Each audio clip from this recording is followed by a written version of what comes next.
मैं सम्मान करती हूँ, अभिनंदन करती हूँ। मोदी नगर से हमारे बीच में हमारे राजू भाई और नरेश शर्मा जी भी मेरे सामने ही बैठे हुए हैं। हमारी जो कलाकार मंडली है, हमारे राजू भाई, भूपेंद्र भाई, गोपाल भाई और रात्रि में मंच पर रहे हमारे विकास भाई भी, कालीपोंग से पधारी हमारे बीच में साध्वी बहन, संतोषी बहन और सभी सुंदर साथ जी जो मुझसे छूट गए, जो नहीं मैंने नाम लिया, सभी को मेरा हाथ जोड़ करके बारंबार प्रणाम। प्रणाम सुंदर साथ जी, और जो ये कार्यक्रम देख रहे हैं उन्हें को भी प्रणाम। आइए अंतिम दिवस में श्री भागवत जी में प्रवेश करने जा रहे हैं। अंतिम दिवस की एक कथा है, अपनी रचना को पवित्र करते हुए आगे बढ़ते हैं। बोलिए बांके बिहारी लाल की, राधे राधे बोल श्याम आएंगे, आएंगे श्याम आएंगे। राधे राधे बोल श्याम आएंगे, आएंगे श्याम आएंगे। राधे बोल श्याम आएंगे, आएंगे श्याम आएंगे।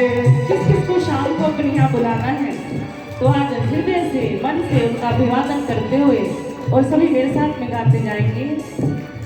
राधे राधे बोल श्याम आएंगे, आएंगे श्याम आएंगे। राधे राधे बोल श्याम आएंगे, आएंगे श्याम आएंगे।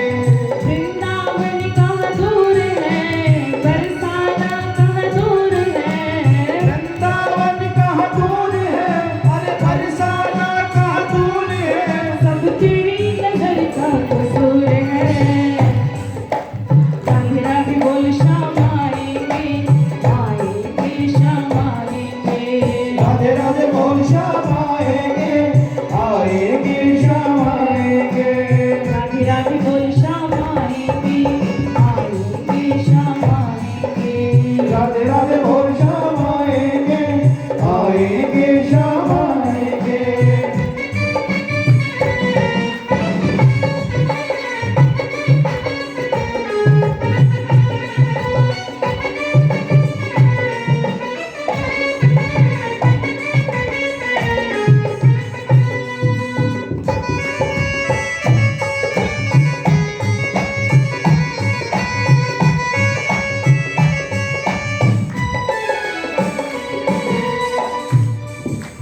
लाखों में किसी एक को चुनते हैं, अंदर की आवाज को सुनते हैं। वो लाखों में किसी एक को चुनते हैं, अंदर की आवाज को सुनते हैं। लाखों में किसी एक को चुनते हैं, अंदर की आवाज को सुनते हैं। वो लाखों में किसी एक को चुनते हैं, अंदर की आवाज को सुनते हैं।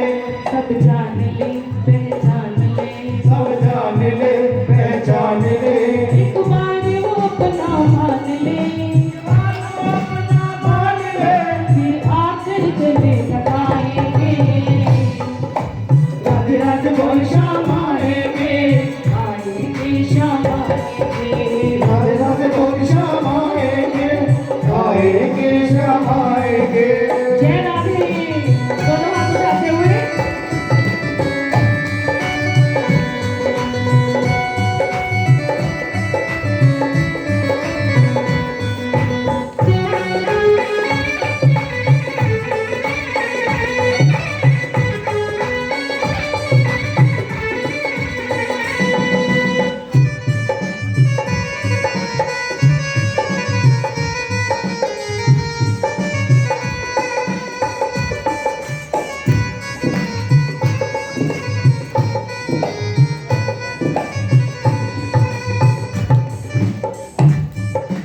प्रेम के आंसू जिनके बहते हैं, उनके तो प्रभु अब संग रहते हैं।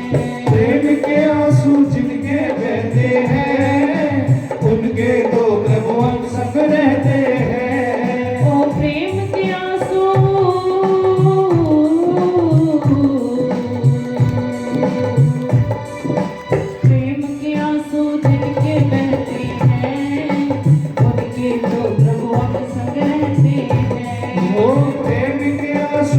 जिनके बहते हैं उनके तो प्रभु हम सब रहते हैं।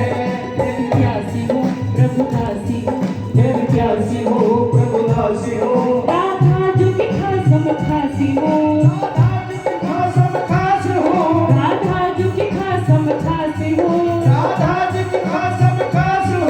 सुनकर प्रभु तेरे धराएंगे, राधे राधे बोल श्याम आएंगे, आएंगे श्याम आएंगे। राधे राधे बोल श्याम आएंगे, आएंगे श्याम आएंगे। मिलेगा तेरी भक्ति का परिणाम, तेरे घर भी आएंगे घनश्याम। निकलेगा तेरी भक्ति का परिणाम, तेरे घर भी आएंगे घनश्याम। वृंदावन कहाँ दूर है, वृंदावन कहाँ दूर है, बरसाना कहाँ दूर कोई है, बरसाना कब दूर है। सब तेरी नजर का कसूर है। राधे राधे बोल श्याम आएंगे, आएंगे श्याम आएंगे। राधे राधे बोल श्याम आएंगे, आएंगे श्याम आएंगे। राधे राधे बोल श्याम आएंगे, आएंगे श्याम आएंगे। ओ राधे राधे बोल श्याम आएंगे, आएंगे श्याम आएंगे। राधे राधे बोल श्याम आएंगे, आएंगे श्याम आएंगे। ओ राधे राधे बोल श्याम आएंगे, आएंगे श्याम आएंगे। राधे राधे बोल श्याम आएंगे, आएंगे श्याम आएंगे। ओ राधे राधे बोल श्याम आएंगे, आएंगे श्याम आएंगे। राधे राधे राधे बोल श्याम आएंगे, आएंगे श्याम आएंगे। राधे राधे बोल श्याम आएंगे, आएंगे श्याम आएंगे। राधे राधे बोल श्याम आएंगे, आएंगे प्रभु आएंगे, आएंगे प्रभु आएंगे, आएंगे प्रभु।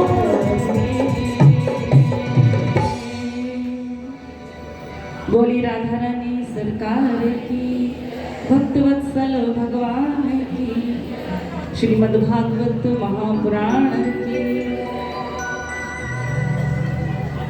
श्रीमद् भागवत सप्ताह ज्ञान यज्ञ, जिसमें हम आज अंतिम दिवस में प्रवेश कर रहे हैं।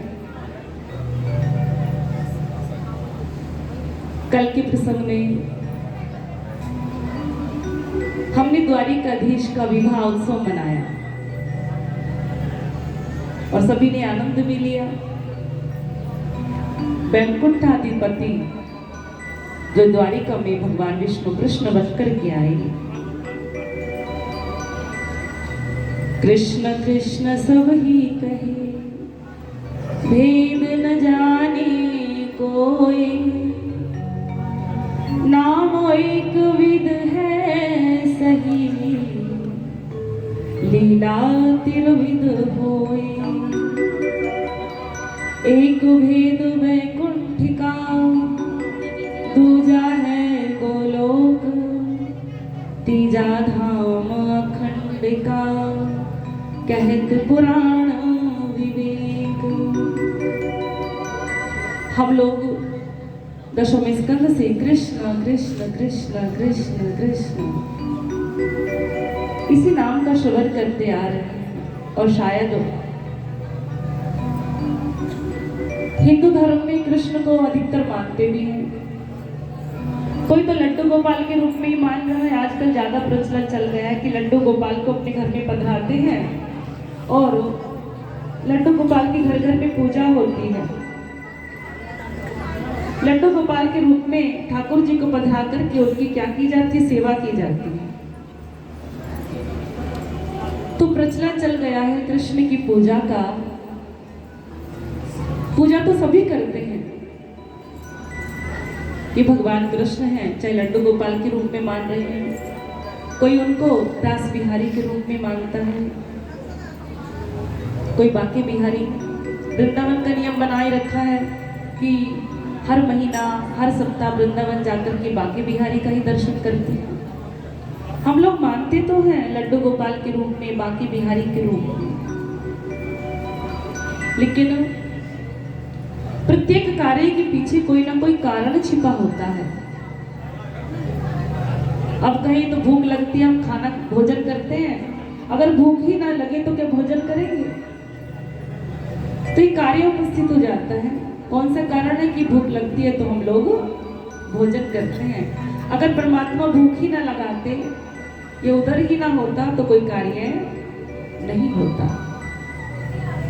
इसलिए कहते हैं कि द्वारिका की लीला से मथुरा की लीला प्रधान है और मथुरा की लीला से ब्रज की लीला को मुख्य माना गया। केवल उन सच्चिदानंद परमात्मा ने अपनी पहचान कराने के लिए सारी लीलाएं की, ताकि दुनिया में वो एक परमात्मा कौन है उनको जान सके मानव। आज से पहले जब तक ये पहचान, भगवान विष्णु के यहाँ 24 अवतार होते हैं और 24 अवतारों में हम बुद्ध अवतार और कल्कि अवतार का भी वर्णन करेंगे, भागवत के अंतिम में किया जाता है। लेकिन वो कल्कि और बुद्ध अवतार है कौन? यह स्वामी प्रणवनाथ जी कहते हैं, जिस समय मथुरा के अंदर कारागार में वासुदेव और देवकी बंधन में थे, तो चतुर्भुज स्वरूप ने आकर के दर्शन दिया, भगवान विष्णु ने आकर के दर्शन दिया। कल भी हमने सुना, लेकिन बारंबार इस प्रसंग को इसलिए लिया जाता है ताकि हमारी बुद्धि में वह घुस सके, क्योंकि एक बार में कोई बात जल्दी से समझ में नहीं आती, और बारंबार यदि हम उसी बात को क्या करते हैं, दोहराते हैं, तो वो हमारे हृदय में बैठ जाती है। चतुर्भुजी नारायण भगवान विष्णु ने आकर के क्या दिया, वसुदेव देवकी को दर्शन दिया और आकर के कहा कि वासुदेव और देवकी माता, पूर्व जन्म में आपने मेरी बहुत भजन किया, बहुत साधना की, प्रश्नी और सुतपा नाम के आप प्रजापति थे, खूब भजन किया, तो मैंने दर्शन दिया और आपने कहा कि आपके जैसा बालक हमें प्राप्त हो प्रभु, बस यही वर दीजिए। भगवान विष्णु बोले, मेरे जैसा? तो मेरे जैसा तो पूरे ब्रह्मांड में कोई है ही नहीं, मैं ही हूं, और मेरे जैसा आने के लिए तो मुझे 3 बार आना पड़ता है। तो भगवान विष्णु को यहाँ 3 बार आना पड़ा। सबसे पहले प्रश्नी और सुतपा प्रश्नी गर्भ के नाम से प्रकट हुए, प्रश्नी सुतपा के यहाँ प्रश्नी गर्भ से आए पूर्व में, फिर दोबारा वही वामन बनकर के आए, भगवान विष्णु ही क्या बनकर आए, वामन बनकर के आए, और अब तीसरी बार आ रहे हैं द्वापर में। ये कारण बना तीसरी बार आने का। परमधाम में हम ब्रह्म प्रियाओं ने, हम गोपियों ने, सखियों ने राजी महाराज श्री कृष्ण से मांगा था कि हे धनी, ये जो दुख का खेल है ना, अक्षर ब्रह्म जो बनाते और मिटाते हैं, उसको मुझे भी दर्शन कराइए। तो वही मूल मिलावे में हम बैठी हुई हैं सब ब्रह्मात्माएं, ना तो इस संसार में आई और ना गई। देखिए कितनी अद्भुत लीला है। उस मूल मिलावा के अंदर, मूल मिलावा कहाँ है, परमधाम के अंदर एक सुंदर बैठक है, उसको मूल मिलावा कहते हैं। और मूल मिलावे के अंदर वो राधा कृष्ण राज श्यामा जी सुंदर सिंहासन पर विराजमान हैं, और उनके श्री चरणों में हम 12,000 ब्रह्मात्माएं बैठी हुई हैं। वही सब बातें हो रही हैं। जब हमने खेल देखने की मांग की, उनसे मांगा, तो वही बैठे बैठे हम अपने प्रीतम को निहार रही हैं, और वही हमारे ऊपर क्या किया, वही फरामोशी का आवरण डाल दिया। हमारे ऊपर फरामोशी का आवरण डाला, लेकिन हम ना तो संसार में आए ना गए, केवल हमारी सुरताएं यहाँ आती हैं। सुरता कहते हैं ध्यान को। अब क्या करते हैं वो प्रीतम, उन्होंने सोचा ये तो मेरा ही अंग है, और सबसे बड़ा कारण है कि वो परमात्मा इन आत्माओं के बिना क्षण रह नहीं सकते। सारे काम वो कर सकते हैं, ब्रह्मांड बनवाना, मिटवाना, पूरी सृष्टि चलाना, सब कुछ कर सकते हैं, बस एक ही काम उनके बस की नहीं है। कौन सा? कि वो अपनी ब्रह्म प्रियाओं के बिना नहीं रह सकते। तो वो करते क्या है, ब्रह्म प्रियाओं के आने से पहले खुद इस ब्रजमंडल में आ जाते हैं कृष्ण। वही राजी महाराज, हम ब्रह्मात्माओं के आने से पहले, क्योंकि सद चिद और आनंद, वो सच्चिदानंद जो स्वरूप है अपने मूल स्वरूप में, तो कहा जाता है यहाँ पर मूल सूरत अक्षर किए जिन चाहिए देखो खेल सने धनी जी को जोश।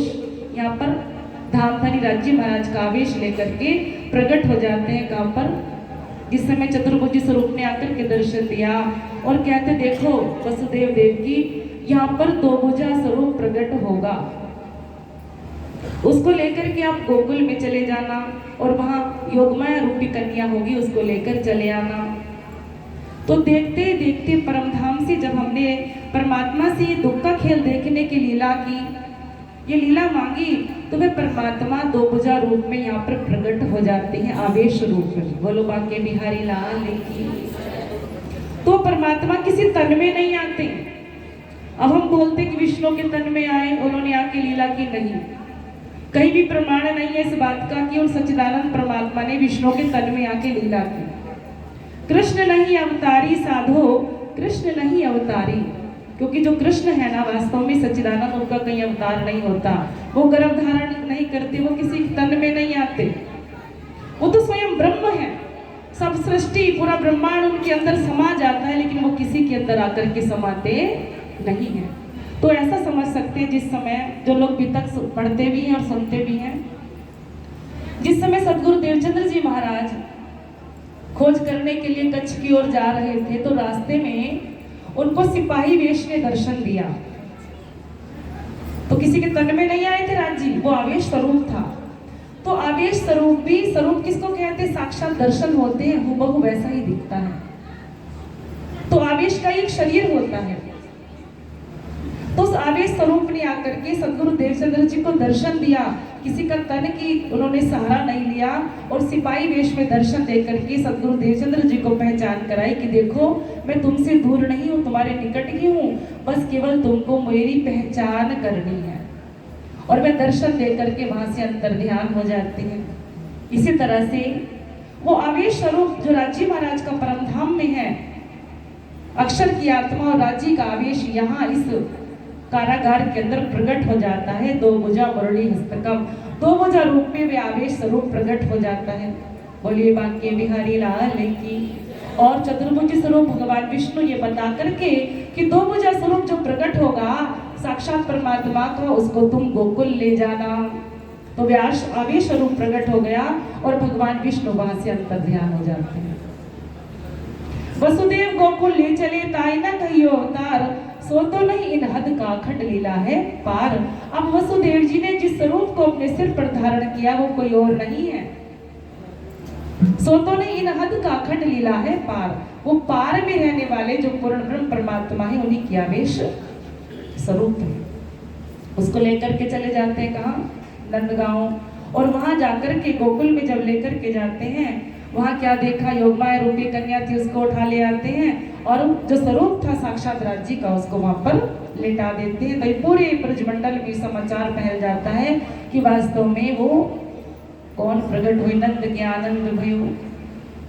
अब यहाँ पर कहा जाता है कि वो सच्चिदानंद परमात्मा तो प्रेमानंद लीला का दर्शन कराने आए इस ब्रह्मांड में। दो कारण बने, अक्षर ब्रह्म को परमधाम में कौन सी प्रेमानंद लीला होती है इसका दर्शन कराना, और ब्रह्मात्माओं को दुख के खेल का दर्शन कराना, दो कारण बने। तो यदि यहाँ पर उन ब्रह्म प्रियाओं को और अक्षर ब्रह्म को इस प्रेमानंद का दुख का खेल दिखाने के लिए राज्य आए थे, तो पूतना को मारना, अघासुर को मारना, शक्टासुर को मारना, ये भी लीलाएं की। तो जिस समय चतुर्दशी के दिन पूतना भगवान कृष्ण का वध करने आती है, उस समय बैकुंठ से भगवान विष्णु की शक्ति उनके अंदर प्रवेश कर जाती है। इसका एक प्रमाण भी है, पुराण संहिता के अंदर आया है, जो पुराण संहिता में बताया है, ब्रह्म वैवर्त पुराण के कृष्ण खंड के अंदर आया है। जिस समय सारी शक्तियां उनके अंदर प्रवेश करती हैं, तो कहा गया है पूर्ण ब्रह्म स्वरूपो अयम शिशुस्ते माया महिम। जिस समय गर्गाचार्य जी ने आकर के नामकरण संस्कार किया और कहते यशोदा से, श्री कृष्ण सच्चिदानंदम गोलोकादि परार्थ परम नित्य विहार मवत्यम पूर्णानंद द्वैतकम, कि जो श्री कृष्ण है वो सच्चिदानंद है और जिनके अंदर गोलोक आदि जो विहार करने के लिए यहाँ पर प्रकट हुए हैं, वो कौन है, साक्षात पूर्ण ब्रह्म है।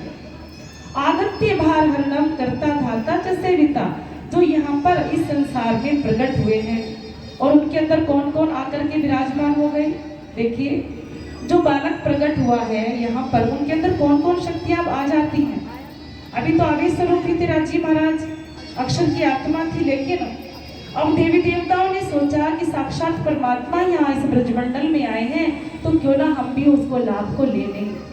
तो यहाँ गर्गाचार्य जी बता रहे हैं, गोलोकनाथो भगवान श्री कृष्णो राधिकापति नारायणो वैकुंठो कमलाकांत श्वेतदीप निवासी विष्णुश्च सोश्च कपिलो नारायणश्च सर्वे तेजसा राशि मूर्तिमान कथा किमो। सभी तेज राशियां ब्रह्मा विष्णु महेश टोटल सारे देवी देवता आकर के अब उनके अंदर समा जाते हैं। जैसे बीज के अंदर वृक्ष होता है, बीज के अंदर वृक्ष होता है, ऐसे ही परमात्मा मूल में अपने यहाँ आवेश स्वरूप में प्रकट हुए हैं और उन्हीं के अंदर सारी तेज राशियां आकर के वहां पर समाहित हो जाती हैं। लेकिन कृष्ण जो सच्चिदानंद आए हैं वो किसी राक्षसों को मारने नहीं आए, पूतना को मारने नहीं आए, अगसुर को मारने नहीं आए। जहां पर जिस देवता की आवश्यकता हुई उसने अपनी कार्य किया।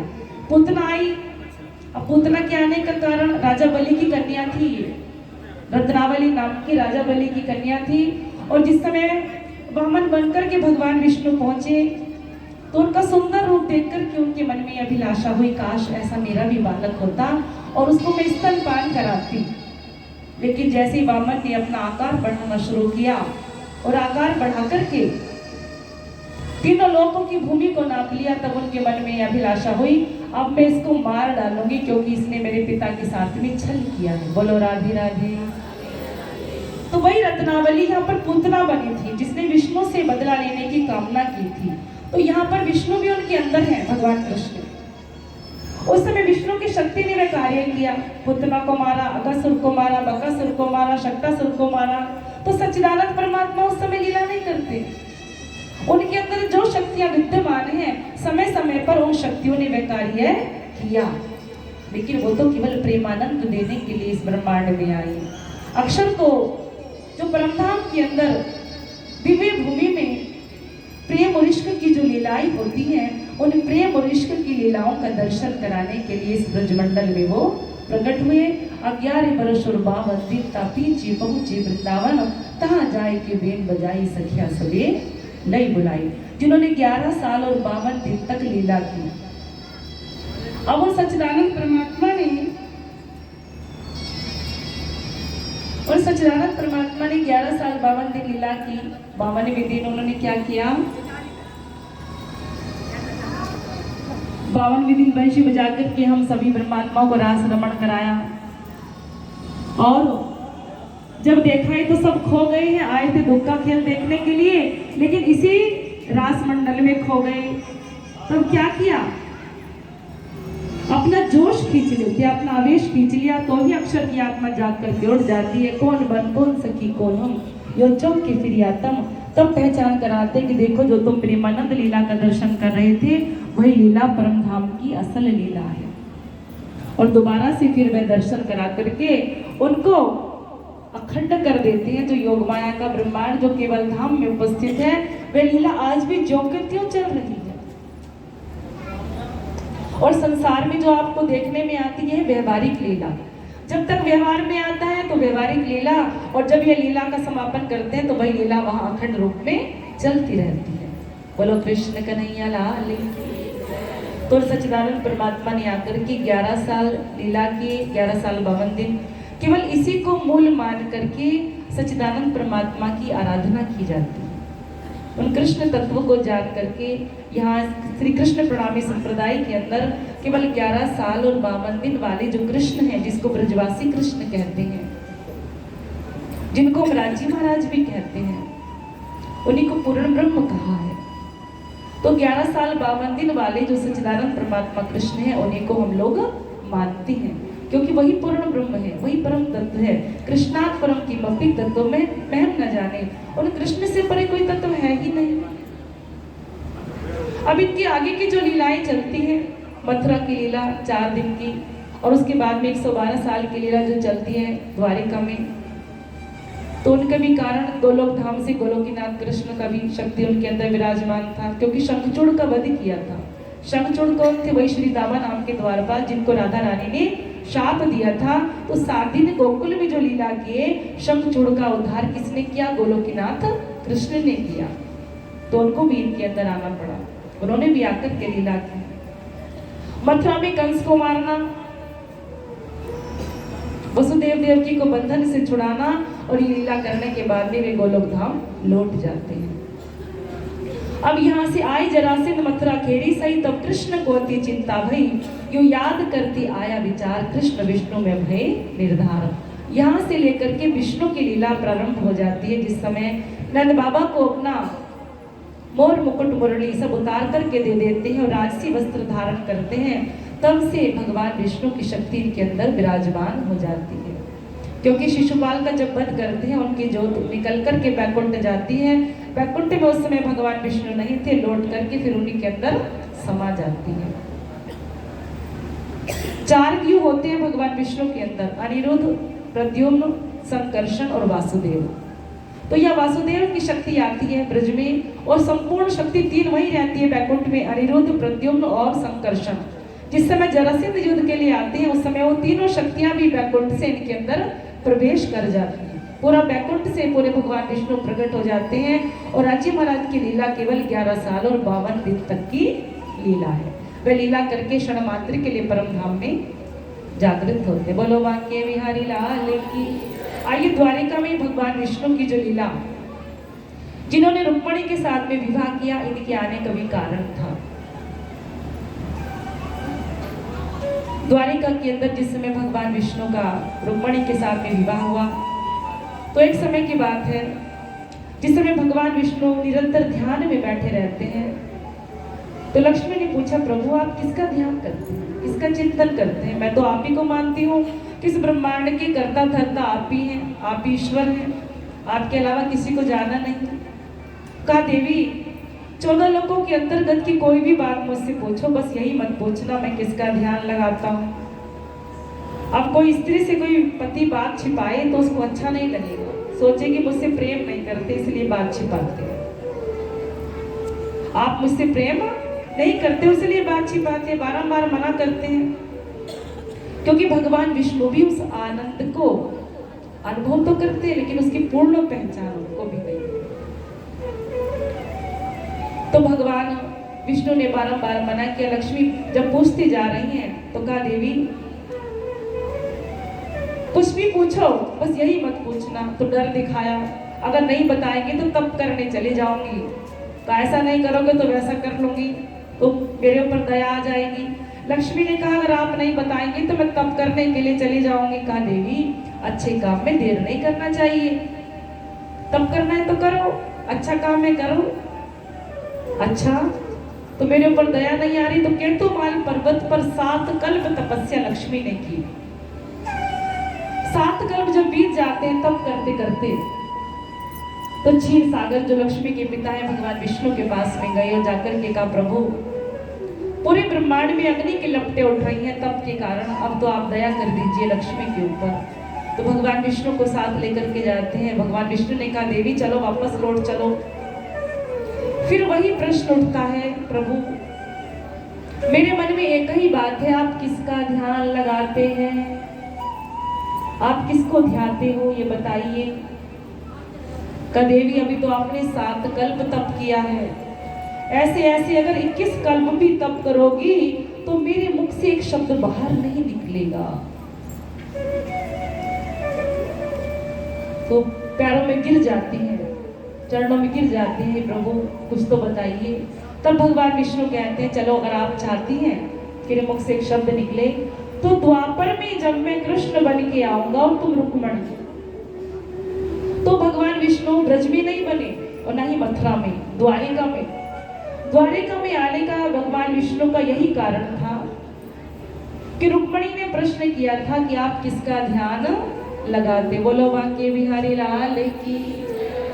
तो जिस समय विवाह होता है भगवान कृष्ण का द्वारिकाधीश का रुक्मणी के साथ में, और वहां फेरों पर गीत गाया जाता है, ब्रज के गोपाला राधा जी के सांवरिया, सब दुख दूर हुए जब से तेरा नाम लिया।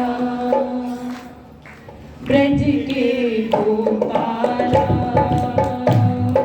राधा जी के सांवरिया,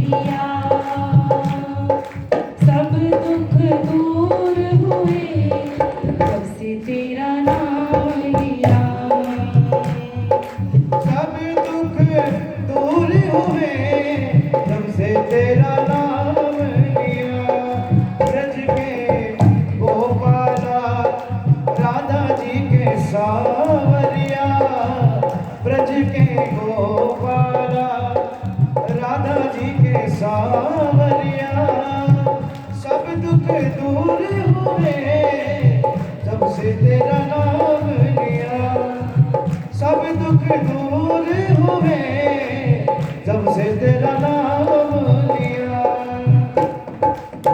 मेरा पुकार रही गिरधर गोपाला, मेरा पुकार रही गिरधर गोपाला, बन गया अमृत में विष से भरा प्याला, बन गया अमृत में विष का भरा प्याला, बन गया अमृत में विष से भरा प्याला, वो बन गया अमृत में विष का भरा प्याला।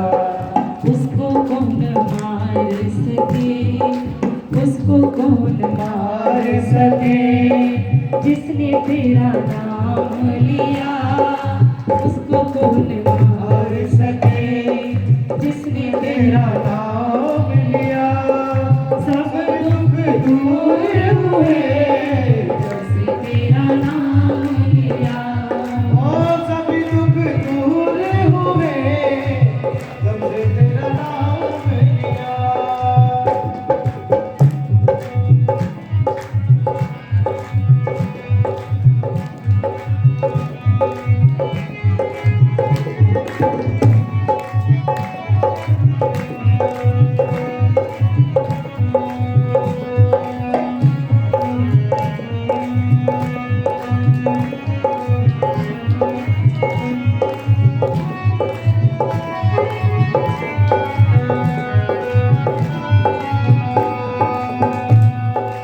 जब तेरे भक्तों पर पड़ी विपदा भारी, जब तेरे भक्तों पर आई विपदा भारी, एक इशारे में सारी विपदा तारी, एक इशारे में सारी विपदा हारी। उठ गया गोवर्धन, उठ गया गोवर्धन, उंगली पे उठाए लिया, सब दुख दूर हुए जब से तेरा नाम लिया, सब दुख दूर हुए जब से तेरा नाम लिया, सब दुख दूर हुए जब से तेरा नाम लिया। ओ सब दुख दूर हुए जब से तेरा नाम लिया। ब्रज के गोपाला राधा जी की सांवरिया, गोपाला राधा जी के सांवरिया, सब दुख दूर हुए जिससे तेरा नाम लिया, सभी दुख दूर हुए जब से तेरा नाम लिया, सब दुख दूर हुए जब से तेरा नाम लिया।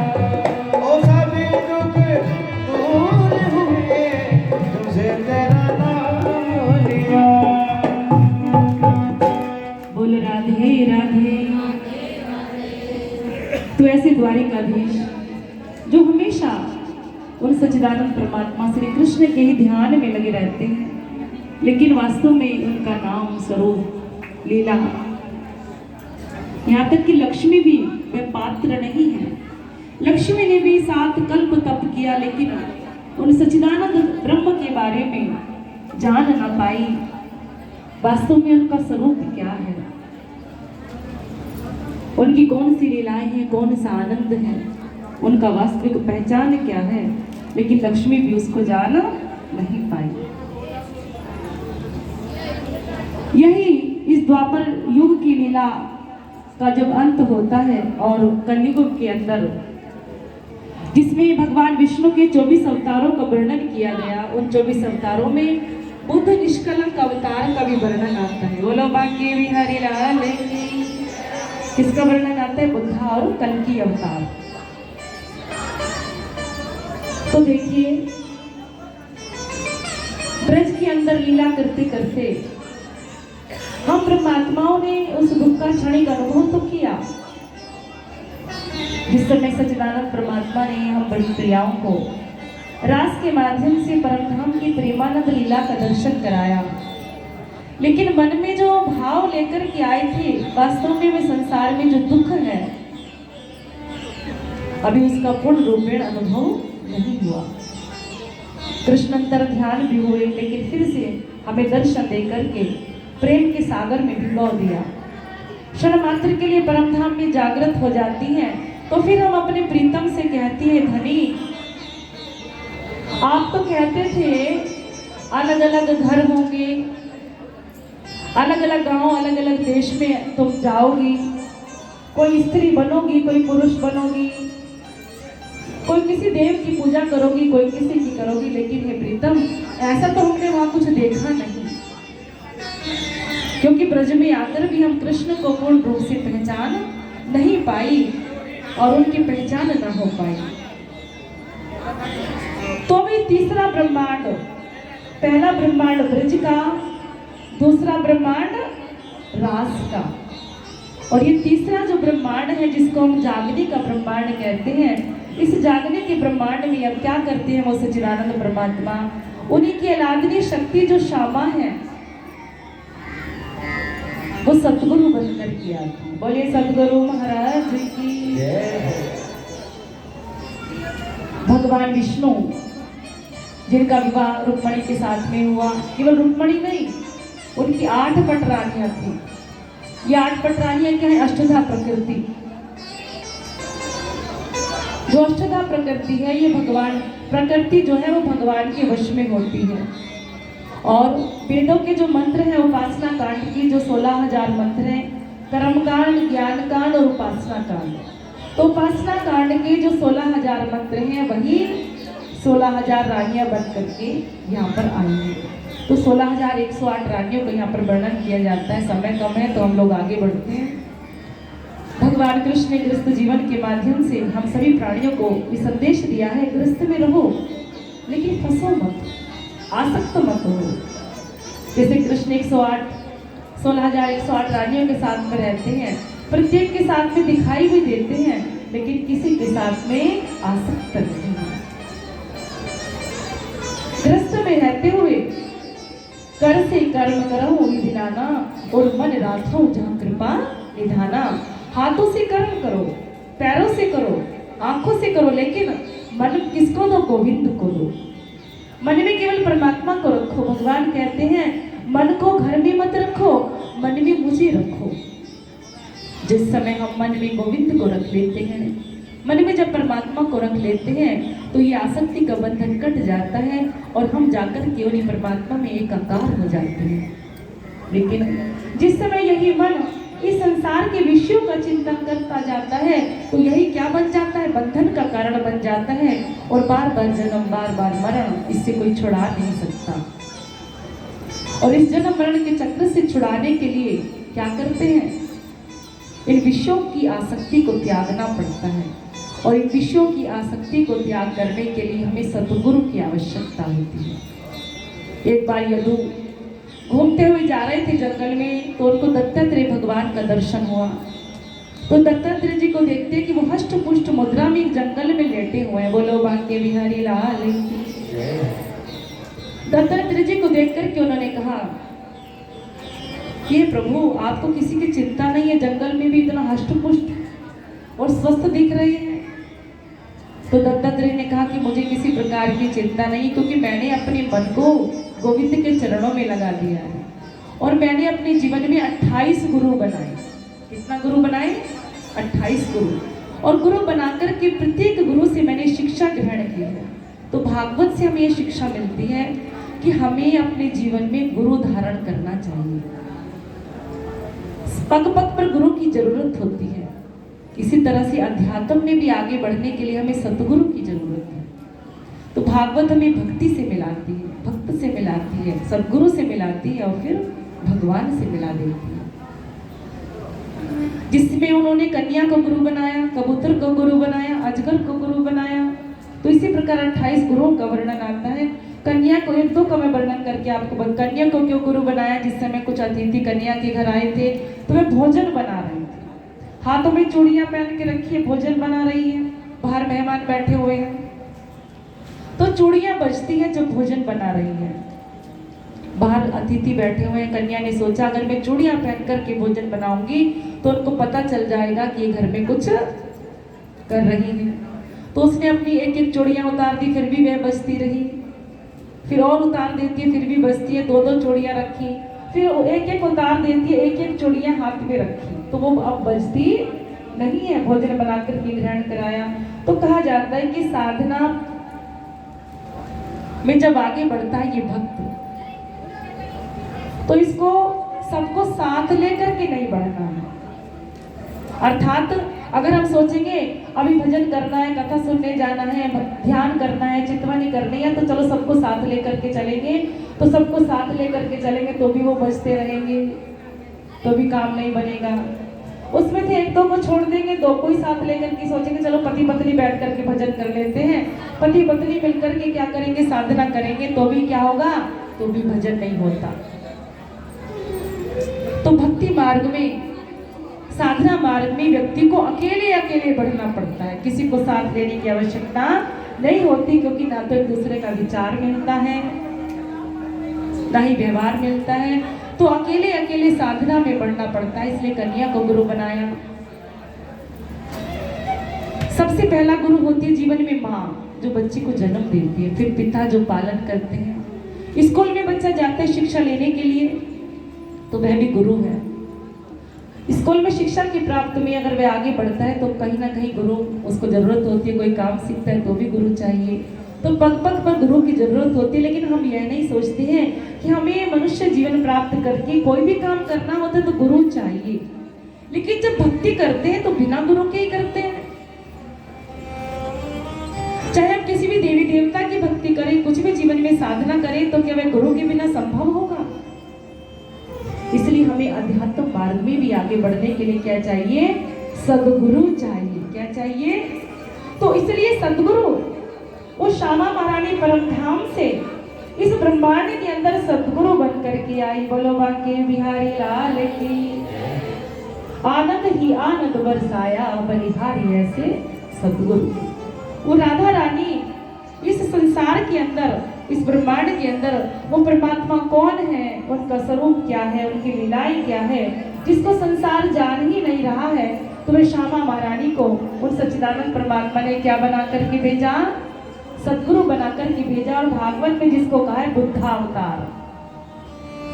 आप यहाँ पर स्वरूप भी देखते हैं, सदगुरु देवचंद्र जी और प्राणनाथ जी का स्वरूप यहाँ पर आप शायद दर्शन कर रहे होंगे सामने।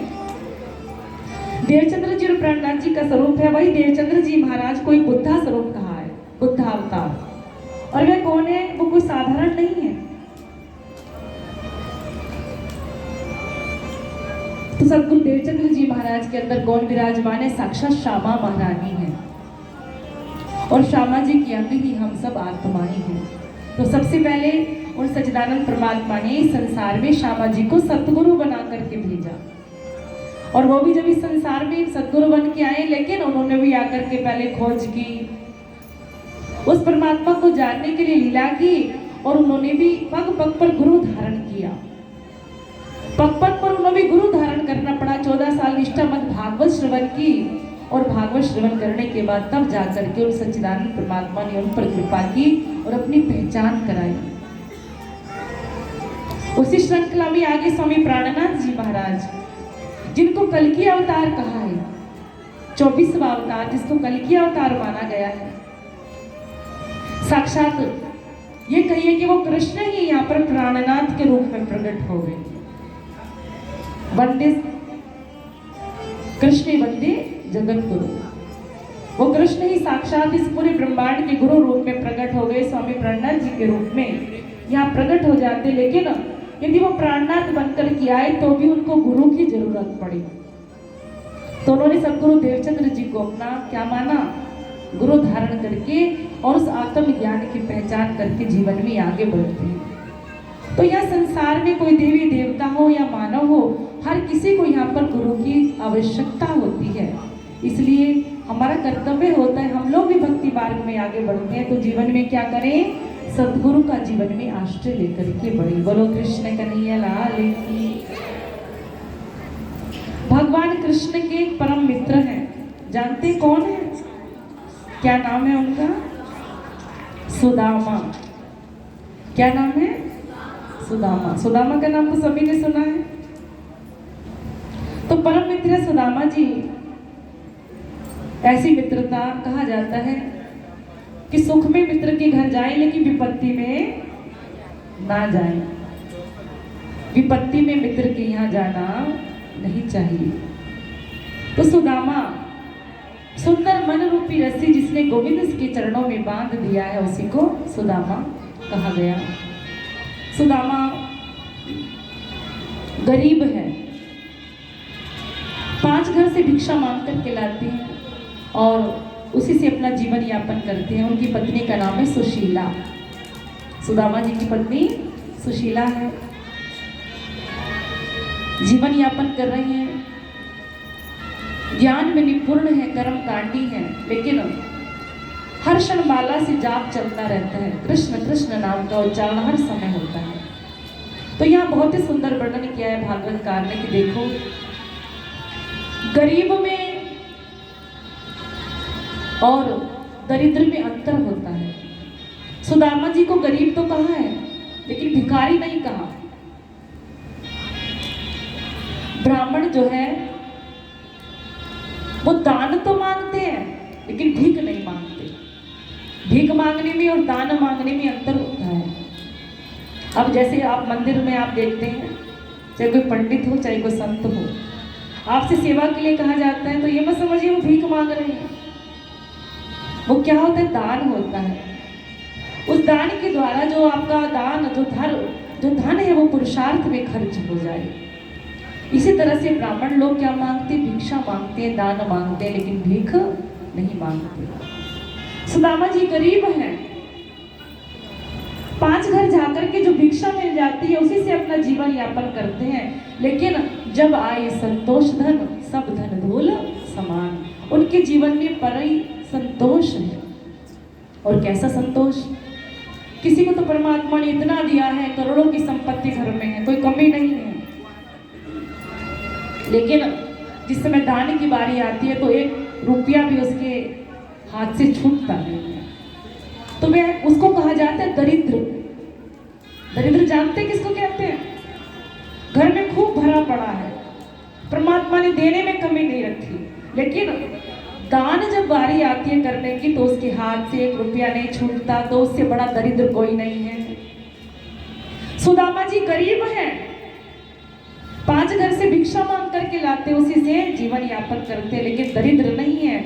जितना उनके पास में उसी में संतोष है कि प्रभु ने मुझे जितना दिया है उतना ही मैं संतोष करते हैं। तो इसलिए क्या बने, गरीब जरूर बने लेकिन दरिद्र ना बने।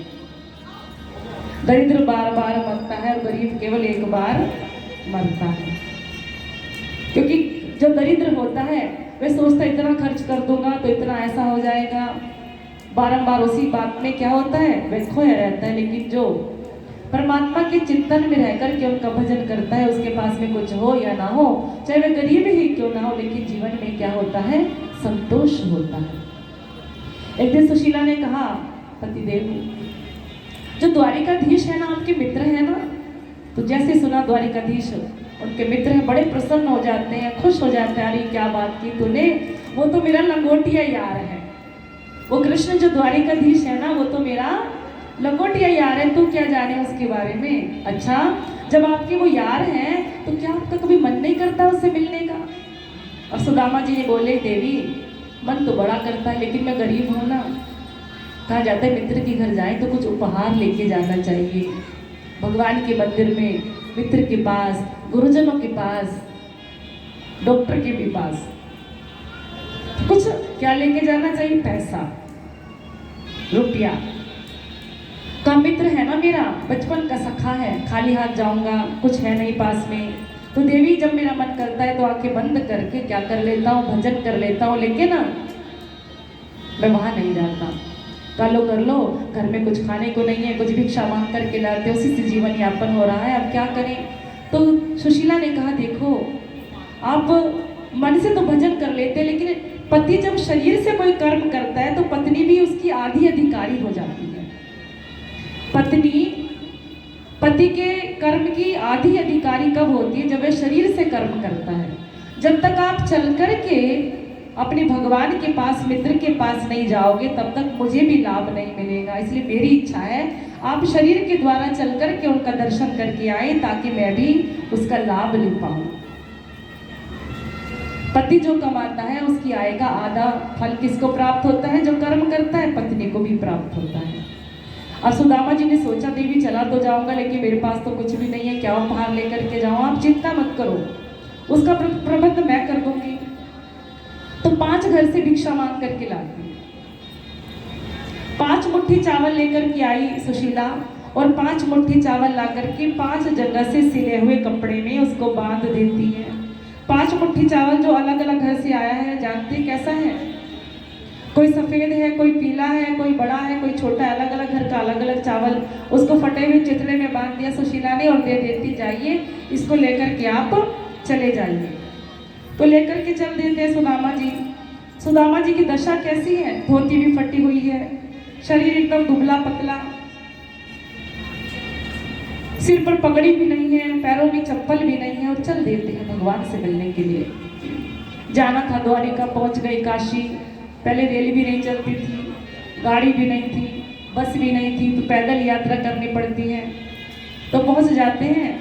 अभी पूछा भैया कहाँ हो? आप तो काशी आ गए, अभी तो द्वारिका बहुत दूर है, रास्ता बदला। चले जा रहे हैं तो पहुंच गए कहाँ? समुद्र के किनारे। वहां देखा, अरे ये तो समुद्र के किनारे आ गया, बड़ा थक गया हूँ, और वहीं पर विश्राम करते बैठ जाता। तभी एक केवट आता है, जोर से आवाज लगाता है, अरे भैया कोई है क्या जिसको पार होना हो? कोई है क्या भैया जिसको पार लगना हो? सुदामा जी ने सोचा, अरे मुझे ही पार जाना है। कहा हाँ हाँ भैया, मुझे पार होना है, मुझे जाना है। तो जोर से हाथ उठाते हैं। तभी केवट दौड़ कर के आया और कहा सुदामा जी से, अच्छा आपको जाना है, ठीक है बैठ जाइए, लाओ पैसे पहले दे दो। अब देखा पैसे तो मेरे पास है ही नहीं। कहा भैया ले जाना है तो ले जा, नहीं ले जाना तो मत ले जा, लेकिन मेरे पास एक भी पैसा नहीं है, देने के लिए मेरे पास आपको कुछ भी नहीं है। जब कहा देने के लिए कुछ नहीं है, पार लगाना है तो लगा दे। कहा ठीक है, आपकी दशा देख करके लगता है आपके पास कुछ होगा नहीं, आप तो बड़े गरीब दिखाई देते हैं, आप जैसी ब्राह्मण को तो मैं बिना पैसे की पार लगा देता हूँ। बिठा लिया नौका में, और नौका में बिठा करके चल देते हैं। लकोटिया हाथ में है, लाठी लेकर के बैठे हैं। बार बार केवट देखता है और हंसता है सुदामा जी को। सुदामा जी ने कहा भैया मेरे मुंह पे कुछ लगा है क्या? भैया मेरे मुंह पे कुछ लगा है जो तो मुझे बार बार देख करके हंस रहे हो? सुदामा जी से पूछे आप कहाँ जा रहे हो? कहा मैं द्वारिका जा रहा हूँ, द्वारिकाधीश है ना वो मेरा लंगोटिया यार है, तो मैं इसीलिए तो हंस रहा हूँ। कहाँ वो द्वारिकाधीश और कहाँ आप? जरा अपना वेश तो देखो, नितांत करीब, और कहते हो मैं द्वारिकाधीश का मित्र हूँ। अरे तूने तो जीवन भर नाव ही चलाई है ना, तुझे क्या मालूम उन द्वारिकाधीश के बारे में? तूने तो नाव को ही हाका है हमेशा, तू नहीं जानता उनके बारे में। अगर कहा जाए तो केवट कौन था? वो भगवान कृष्ण ही केवट बनकर के वहां आए थे कि देखो मेरे भगवान जो है ना वो किसी का धन नहीं देखते, भगवान किसी का रूप नहीं देखते, वस्त्र नहीं देखते, वो क्या देखते हैं? वो तो हृदय का विशुद्ध प्रेम देखते हैं। इसलिए आप द्वारिकाधीश के बारे में ऐसा मत बोलो। तो जो केवट थे वो हंसने लगते हैं कि जैसे पहले था सुदामा आज भी वैसा ही है। बोलो बांके बिहारी लाल की। तो चले जा रहे हैं सुदामा जी और उनको नाव पार करा देते हैं। नाव पार कराने के बाद में थोड़ा ही चलना पड़ता है और याद करते जा रहे हैं, दूर नगरी बड़ी दूर नगरी दूर,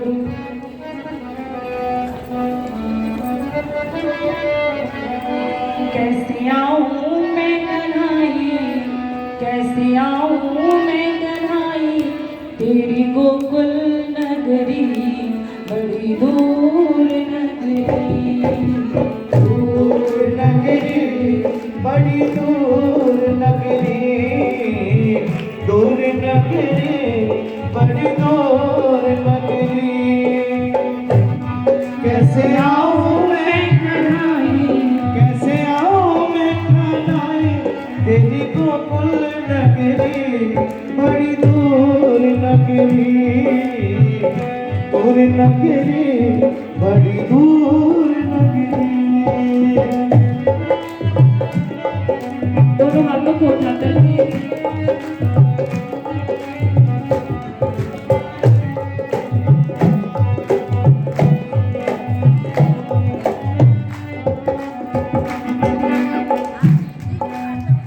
रात को आऊं कान्हा डर मोहे लागे, रात को आऊं कान्हा डर मोहे लागे, रात को आऊं कान्हा डर मोहे लागे, रात को आऊं कान्हा डर मोहे लागे।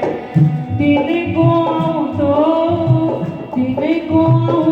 दिखी सारी नगरी, दूर नगरी, बड़ी दूर नगरी, दूर नगरी, बड़ी दूर नगरी। कैसे आऊं मैं कन्हैया, कैसे आऊं मैं कन्हैया, कैसे आऊं मैं कन्हैया, तेरी गोकुल नगरी, दूर नगरी, बड़ी दूर नगरी, दूर नगरी, बड़ी दूर नगरी। सुबह साथी जरा ताली बजाते हुए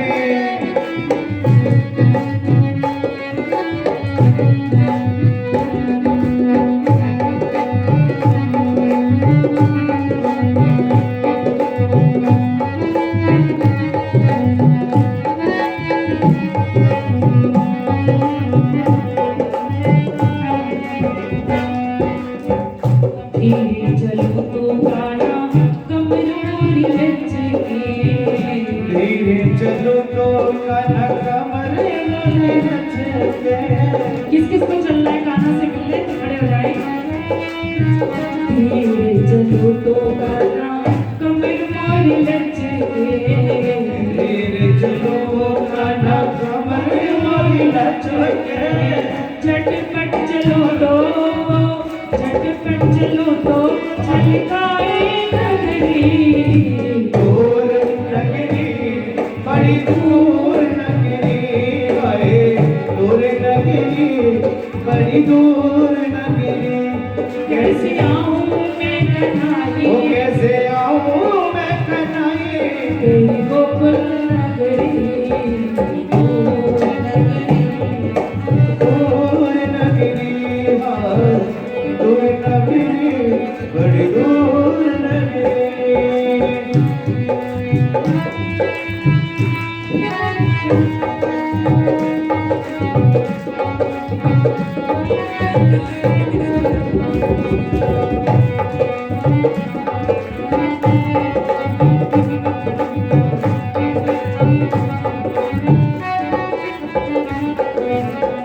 मीरा कहे प्रभु गिरधर नागर, मेरा कहे तुझे गिरधर नागर, मीरा कहे प्रभु गिरधर नागर, ओ मेरा कहे प्रभु गिरधर नागर।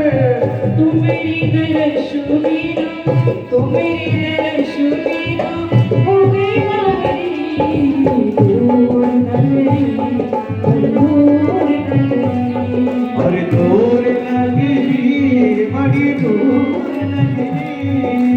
आऊं मैं कन्हैया, कैसे आऊं मैं कन्हैया, कैसे आऊं मैं कन्हैया, कैसे आऊं मैं कन्हैया, तेरी गोकुल नगरी, दूर नगरी, और दूर नगरी, बड़ी दूर नगरी।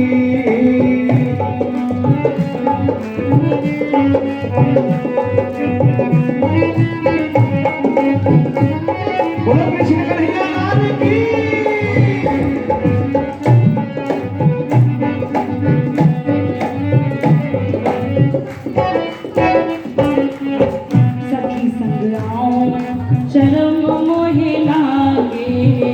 सखी संग आऊं तो शर्म है लागे, सखी संग आऊं तो शर्म है लागे, सखी संग आऊं तो शर्म है लागे, अकेली आऊं तो भूल जाऊं डगरी, दूर नगरी बड़ी दूर नगरी,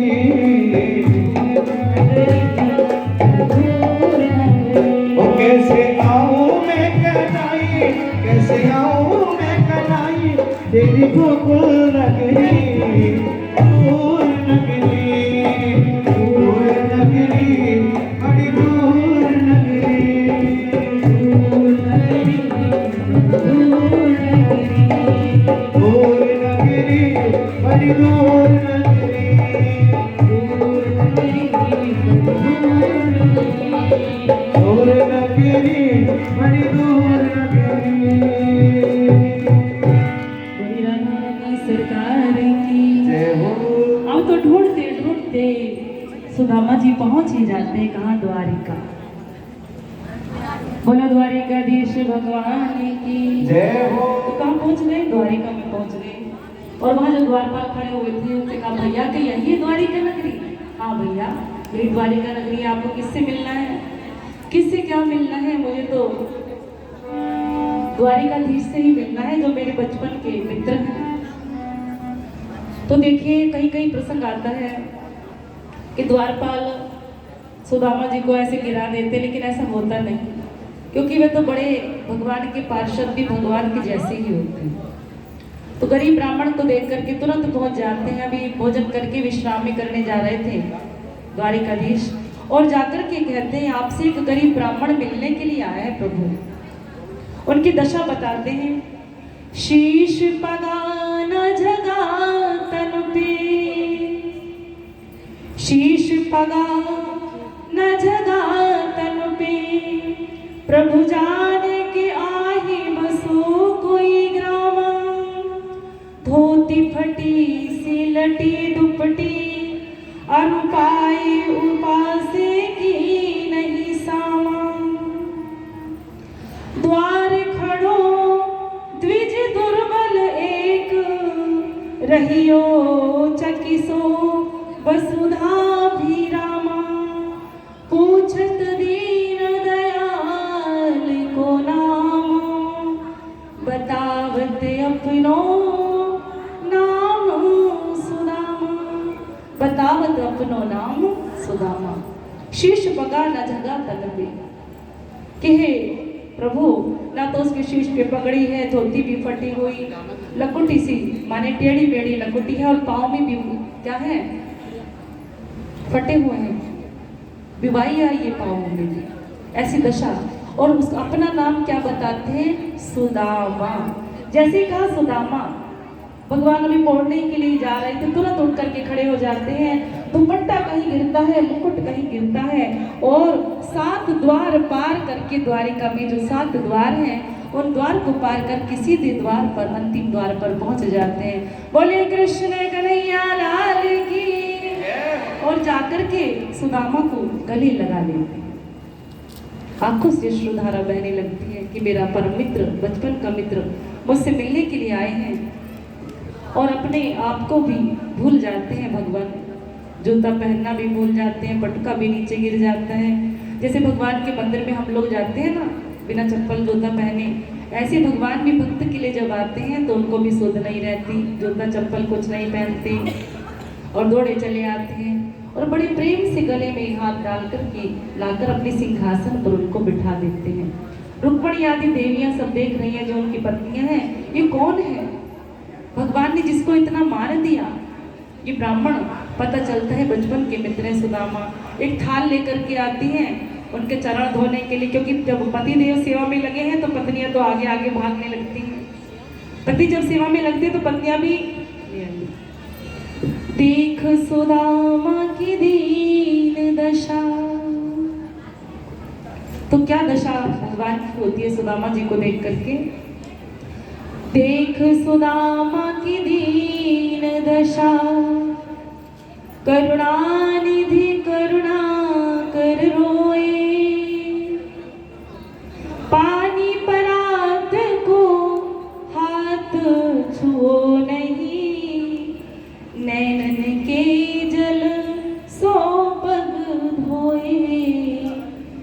नैनन के जल सो पग धोई। अभी जो परात लेकर के आई थी रुक्मणी, जल लेकर के आई थी, उसको छुआ भी नहीं और भगवान कृष्ण की आंखों से अपने मित्र को देख करके अश्रुधारा प्रवाहित होने लगी।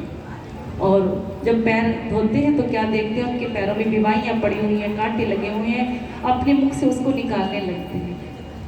तो भगवान कृष्ण ने बड़ा मान दिया सुदामा जी को, 56 प्रकार का व्यंजन तैयार किया था उनके लिए, अपना पीताम्बर पहनाया, स्नान कराया सुंदर उपटन से और सुंदर गादी तकिया बिछा करके सुदामा जी को क्या कराते हैं, उनको 56 प्रकार का व्यंजन उनके सामने रखा। और जैसे व्यंजन आया सामने तो सुदामा जी झपट नहीं पड़े। बोलो बांके बिहारी लाल। होता है ना कभी कभी ऐसे, आदमी भूखा हो और सामने बहुत सारी सामग्री आ जाए तो वह सबको भूल जाता है और भूल करके उसी पर झपट पड़ता है, इसको खाऊं या इसको खाऊं। कभी कभी दावत से निमंत्रण आता है ना, तो जितना आइटम बना रहता है वो सभी को चखता है। जितना आइटम होता है ना शादी विवाह में, पूरा प्लेट को भर लेता है।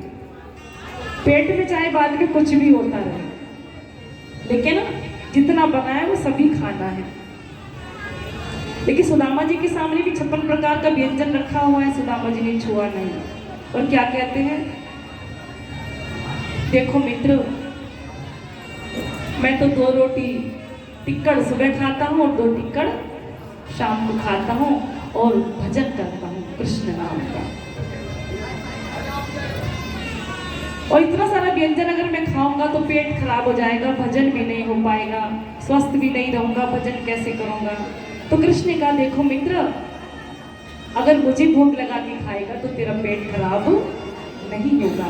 तो सबसे पहला भगवान को भोग लगाया सुदामा जी ने, और जो उनको थोड़ा ही खाया, ज्यादा नहीं खाया क्योंकि पेट की भी चिंता है। बोलो बांके बिहारी लाल की, बोलो द्वारिकाधीश भगवान की।